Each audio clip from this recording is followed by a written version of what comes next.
I'm humbled to be sitting here today as President Trump's nominee to oversee the U.S. Department of Health and Human Services. I want to thank President Trump for entrusting me to deliver on his promise to make America healthy again. I also want to thank Cheryl and Kik and Bobby and all of my other children who are here today, and all the many members of my large extended family for the love that they have so generously shared. Ours has always been a family that has been involved in public service, and I look forward to continuing that tradition. My journey into the issue of health began with my career as an environmental attorney, working with hunters and fishermen and mothers in the small town in the Hudson Valley and along the Hudson River. I learned very early on that human health and environmental injuries are intertwined. The same chemicals that kill fish make people sick also. Today, Americans' overall health is in grievous condition. Over 70% of adults and a third of children are overweight or obese. Diabetes is 10 times more prevalent than it was during the 1960s. Cancer among young people is rising by 1 or 2% a year. Autoimmune diseases, neurodevelopmental disorders, Alzheimer's, asthma, ADHD, depression, addiction, and a host of other physical and mental health conditions are all on the rise, some of them exponentially. The United States has worse health than any other developed nation, yet we spend more on healthcare, at least double, and in some cases triple, as other countries. Last year, we spent $4.8 trillion, not counting the indirect costs of missed work. That's almost a fifth of GDP. It's tantamount to a 20% tax on the entire economy. No wonder America has trouble competing with countries that pay a third of what we do for health and have better outcomes and a healthier workforce. But I don't want to make this too much about money. It's the human tragedy that moves us to care. President Trump has promised to restore America's global strength and to restore the American dream, but he understands we can't be a strong nation when our people are so sick. A healthy person has 1,000 dreams. A sick person has only one. Today, over half of our countrymen and women are chronically ill. When I met with President Trump last summer, I discovered that he is more than just concern for this tragic situation, but genuine care. President Trump is committed to restoring the American dream, and 77 million Americans delivered a mandate to him to do just that, due in part to the embrace and elevation of the Make America Healthy Again movement. This movement, led largely by Maha moms from every state, and you can see many of them behind us today, and in the hallways and in the lobbies, is one of the most transcendent and powerful movements I've ever seen. I promise President Trump that if confirmed, I will do everything in my power to put the health of Americans back on track. And I've been greatly heartened to discover a deep level of care among members of this committee, too, both Democrats and Republicans. I came away from our conversations confident that we can put aside our divisions for the sake of a healthier America. For a long time, the nation has been locked in a divisive healthcare debate about who pays. Well, when healthcare costs reach 20%, there are no good options, only bad ones. Shifting the burden around between government and corporations and insurers and providers and families is like rearranging deck chairs on the Titanic. Our country will sink beneath a sea of desperation and debt if we don't change the course and ask, why are healthcare costs so high in the first place? The obvious answer is chronic disease. The CDC says 90% of healthcare spending goes toward managing chronic disease, which hits lower income Americans the hardest. The president's pledge is not to make some Americans happy again, healthy again, but to make all of our people healthy again.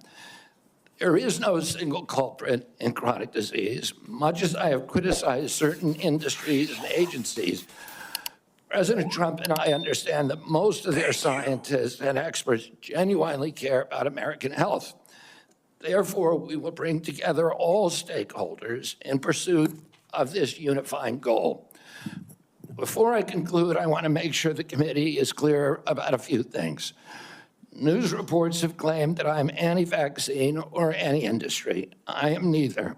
I am pro-safety.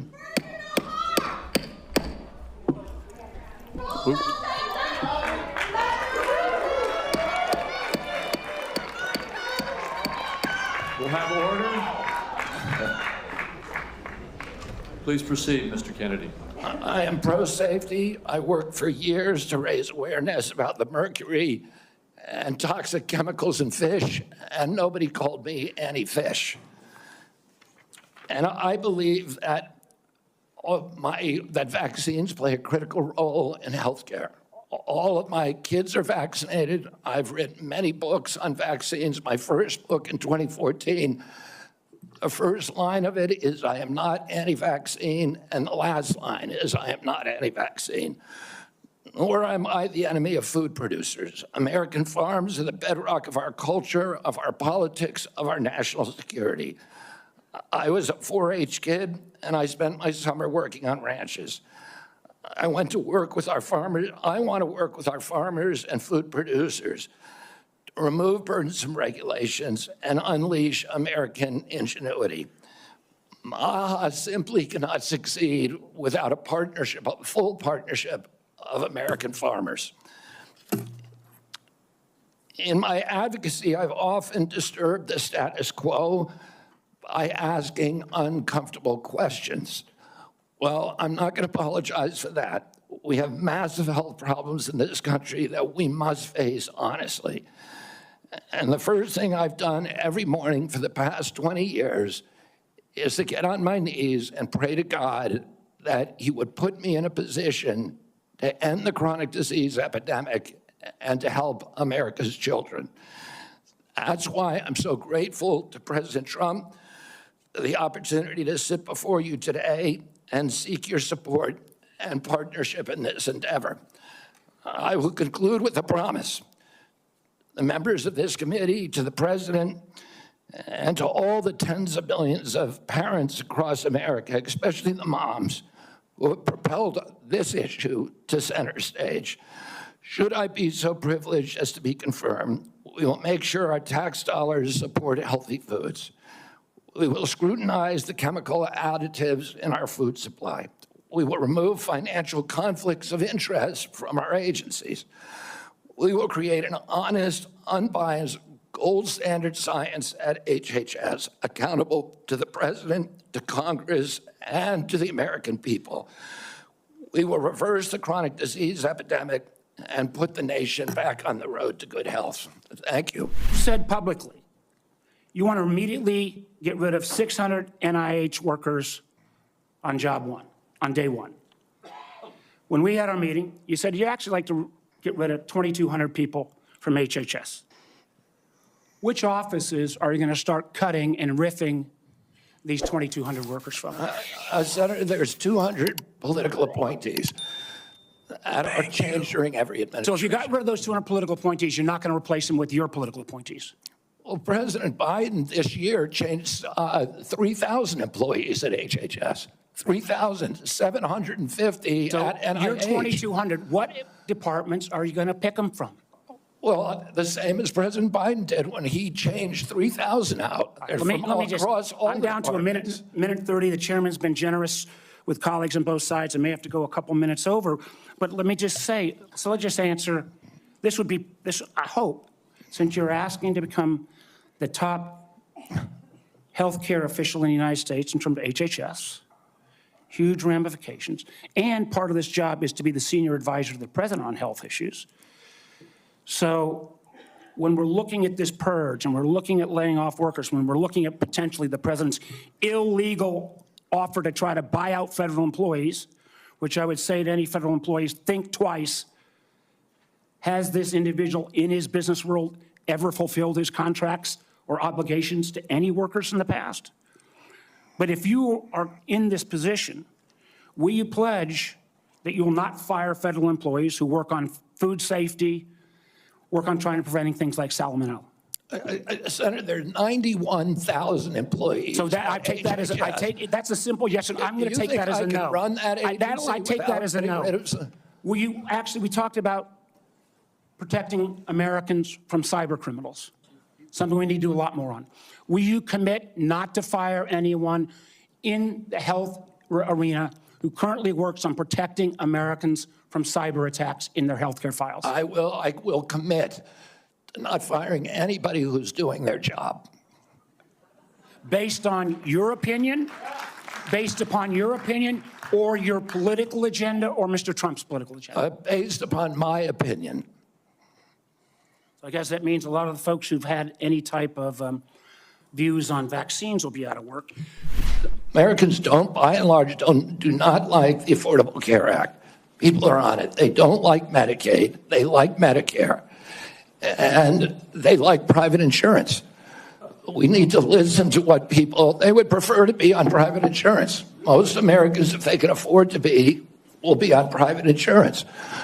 We need to figure out ways to improve care, particularly for elderly, for veterans, for the poor in this country. And Medicaid, the current model is not doing that. Trump. So it doesn't matter that you're before us. It could be anybody coming before us as long as they're a rubber stamp for this administration and disregarding your beliefs and what you think. I guess my question to you is, if it really is fundamental to what you believe, how do you live with that? How do you address those issues as you're moving forward, You want me to knowing answer that the it's going to question, harm Senator? Americans? Yeah. You want me to answer the question? No, I'm asking you. Okay. President Trump has asked me to end the chronic disease epidemic and make America healthy again. And I'm So in a is that the unique only reason why position. you're at HHS? Thank Is that the you. only reason why then you're at the HHS to address that one issue?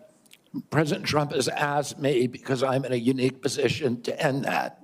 And that is what I'm doing.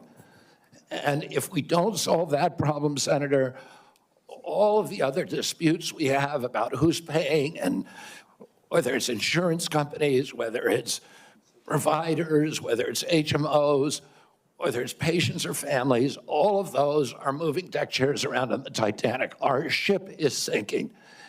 Our 60% increase in Medicaid over the past 4 years is the biggest budget line now, and it's growing faster than any other. And no other nation in the world has what we have here. No other nation has a chronic disease. We have the highest chronic disease burden of any country in the world. We had, during COVID, we had 16% of the COVID deaths in a country. We only have 4.2% of the world's population. We had a higher death count than any country in the world. And when CDC was asked why, they said it's because Americans are the sickest people on earth. The average person who died from COVID, American, had 3.8 chronic diseases. This is an existential threat economically, to our military, to our health, to our sense of well-being. And it is a priority for President Trump. And that's why he asked me to run the agency. And if I'm privileged to be confirmed, that's exactly what I'll do. You said that President Trump asked you to, quote, clean up corruption and conflicts. Sounds great. You've said that you will, quote, slam shut the revolving door between government agencies and the companies they regulate. That also sounds great. So here's an easy question. Will you commit that when you leave this job, you will not accept compensation from a drug company, a medical device company, a hospital system, or a health insurer for at least 4 years, including as a lobbyist or a board member? Can you just repeat the last part of the question? Can I commit You're to not going what? to take money from drug companies in any way, shape, or form. Who? Me? Yes, you. Oh, yeah, I'm happy to commit to that. Okay, good. That's what I figured. I said it's an easy question to start with. And I think you're right on this I question. don't think any of them want to give me money, by the way. Let's Let's keep going. I'll comply with all the ethical guidelines. That's not the question. You and I, you have said You're asking me, repeatedly, Senator, those you're ethics asking me not to sue requirements are- vaccine pharmaceutical No, I am companies. not. My Yeah, you question is are. stop That's exactly what enriching you're doing. health. Look, no one should be fooled here. As fought that Secretary from- of HHS, Robert Kennedy will have the power to undercut vaccines and vaccine manufacturing across our country. And for all of his talk about follow the science and his promise that he won't interfere with those of us who want to vaccinate his kids, the bottom line is the same. Kennedy can kill off access to vaccines and make millions of dollars while he does it. Kids might die, but Robert Kennedy can keep cashing in. Senator, I support vaccines. I support the childhood schedule. I will do that. The only thing I want is good science, and that's it. How about then say you won't make money off what you do as Secretary of HHS? Clear that Mr. Kennedy has gone through the same Office of Government Ethics process as every single other nominee in the Finance Committee this year and in previous administrations. In addition to listing his assets, including the items that you've identified, he has signed an ethics letter that has been reviewed by the Office of Government Ethics concerning any possible conflict in light of its functions and the nominee's proposed duties.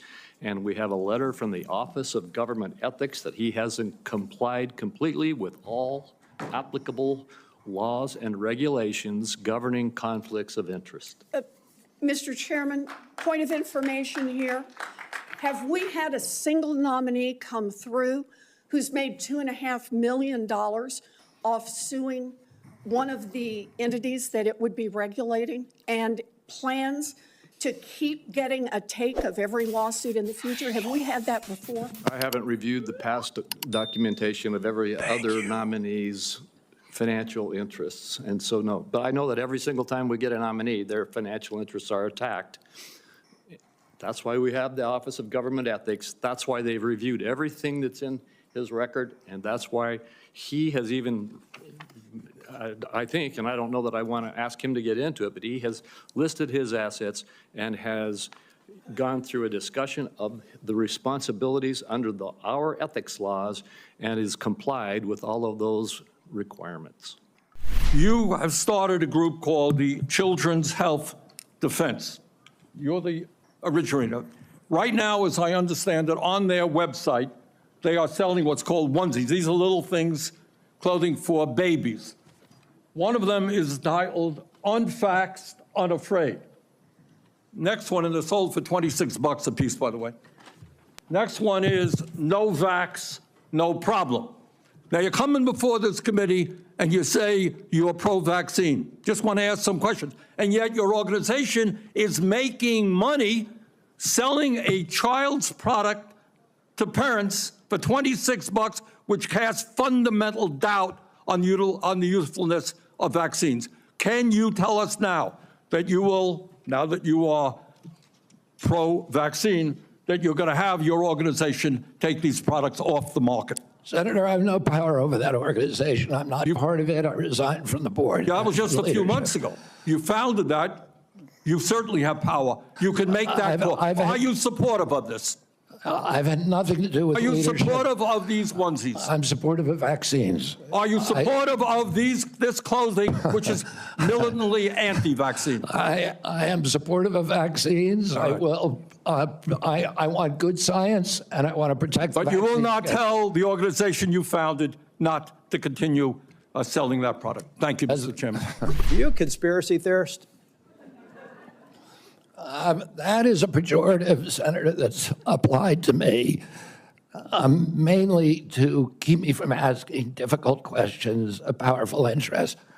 I was told that I was a conspiracy theorist.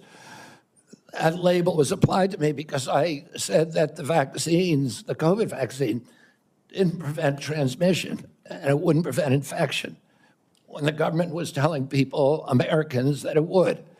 I was saying that because I was looking at the monkey studies in May of 2020. I was called a conspirator. Now everybody admits it. I was called a conspiracy theorist because I said red dye caused cancer. And now FDA has acknowledged that and banned it. I was called a conspiracy theorist because I said fluoride lowered IQ. Last week, JAMA published a meta-review of 87 studies saying that there's a direct inverse correlation between IQ loss. All right, so I'm going to assume I a lot could go of on those- for about a so week. is there any one of them that you can say, you got me? That really was a conspiracy theory, or are you in a Not yet. position? Yes or no, do you support cutting Medicaid or reducing, and especially in an area where you and I spoke about with the federal investment in Medicaid, which is known as FMAP? President Trump has not told me that he wants to cut Medicaid. He's told me to make it better. Do you support cutting, yes or no? Let me ask you this way, since it's only about I President support Trump. making it better, Senator. If President Trump asks you to cut Medicaid, will you do it? Oh, it's not up to me to cut Medicaid. It would be up to Congress. Oh, and You don't want I'm to going to answer? work. I'm going to work, Mr. Kennedy, Senator. Mr. Kennedy, you don't want to answer? I'll move on. Do you know how many states will end? Again, going back to the big picture here, 60% of Americans have a chronic disease. Mr. Kennedy, I believe for such a time as this that you're not just one of 300 million people. I think that you are the person to lead HHS to make America healthy again, that God has a divine purpose for you, and I look forward to your confirmation and working with you to make America healthy again. Thank you, Senator. Thank you. Senator Warnock. So do you believe, as you've said, that antidepressants cause school shootings? This should be a simple question. I don't think anybody can answer that question, and I didn't answer that question. I said it So should be your answer studied. is, I said it should be studied along with other potential culprits so like they may cause. social media. But I don't know. I would never make, because there's no science on that, Well, Senator. there is, Senator, there is, Mr. Kennedy. Thank you for the promotion. The science shows that there. Mr. Kennedy, I look forward to working with you. Thank you, Mr. Chairman. We're adjourned.